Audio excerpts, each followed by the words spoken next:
యుద్ధం ఆగదు. ఎందుకంటే, ఎందుకు ఈ యుద్ధం ఆగదంటే, ప్రస్తుతం యునైటెడ్ స్టేట్స్ ఆఫ్ అమెరికా యూనిలాటరల్లీ బయటకొచ్చిందంతే.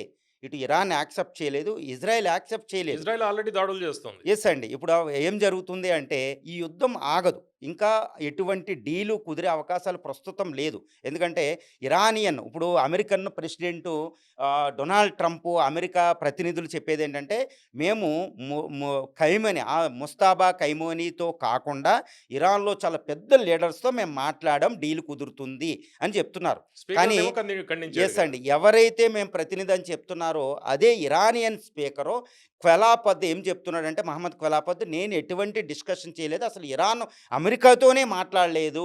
అమెరికాయే పారిపోయింది.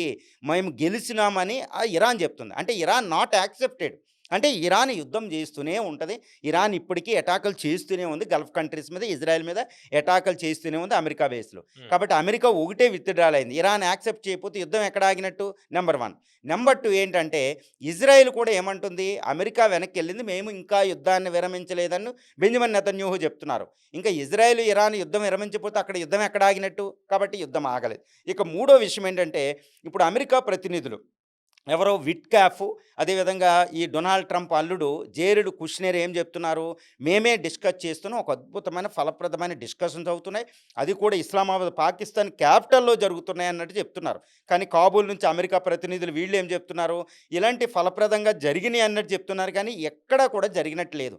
ఏది యూఎస్ ప్రెసిడెంట్ ఎప్పుడు కూడా అబద్ధాలు ఆడతాడు. అలాంటి అబద్ధమే గంట గంటకే మాట మార్చే పరిస్థితి అనమాట. కాబట్టి ఏంటంటే, ఇటు ఇరాను, ఇటు గల్ఫ్ కంట్రీస్ ఏవి కూడా డొనాల్డ్ ట్రంప్‌ని నమ్మడం లేదు. ఎందుకంటే డిస్కషన్స్ అంటూనే అటాక్ చేస్తూ ఉంటాడు. ఫస్ట్ టైము గత జూన్‌లో 12 రోజులు యుద్ధం అప్పుడు కూడా డిస్కషన్ జరిగేటప్పుడు మధ్యలో సడెన్‌గా అటాక్ చేశాడు. ఇప్పుడు కూడా అద్భుతమైన జెనీవాలో డిస్కషన్ జరుగుతున్నాయి. మస్కట్‌లో డిస్కషన్ జరుగుతున్నాయి. ఇంకా శాంతి ఒప్పందం, అణు ఒప్పందం కుదురుద్దనే టైంలో ఇజ్రాయెల్, అమెరికా ఎళ్లి అటాక్ చేసినాయి ఇరాన్ మీద.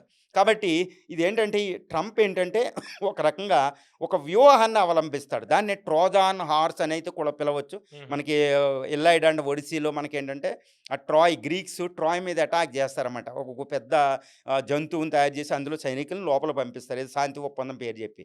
ఇప్పుడేంటంటే డొనాల్డ్ ట్రంప్ ప్రస్తుత పరిస్థితుల్లో యుద్ధం చేస్తే ఇరాన్‌ని ఏమీ చేయలేరు. హార్ముజ్ స్ట్రైట్ ఓపెన్ చేయలేడు.